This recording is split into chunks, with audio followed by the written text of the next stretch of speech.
நகர அபிவிருத்தி அதிகார சபையினால் கொம்பனி தெரு ரயில்வே ஒழுங்கிலிருந்து அப்புறப்படுத்தப்பட்ட 93 குடும்பங்களுக்கு இதுவரையில் வீடுகள் கிடைக்கவில்லை என அவர்கள் குற்றம் சுமத்துகின்றனர்.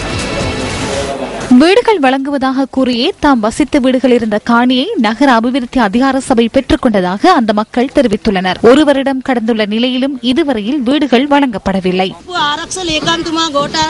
வீடு வழங்குவதாக முன்னாள் பாதுகாப்பு செயலாளர் கோட்டாபய ராஜபக்ச கூறினார். ஆனால் அது செயற்படுத்தப்படவில்லை. அமைச்சரவை பத்திரம் போலியானதா? எமக்கு சாட்சிகள் உள்ளன. முன்னாள் பாதுகாப்பு செயலாளர் தான் எம்மை இங்கிருந்து அப்புறப்படுத்தினார். 6 மாதங்களுக்குள் வீடு வழங்குவதாக உறுதிமொழி வழங்கினார். மேலும் 5 மாதத்தில் வீடு வழங்குவதாக தற்போது கூறுகின்றனர். இந்த வீட்டில் 9 வருட காலமாக வாழ்கின்றோம். எனக்கு 2 பிள்ளைகள் உள்ளனர். நகர அபிவிருத்தி அதிகார சபை பணம் செலுத்துமாறு என்னிடம் கூறுகின்றது.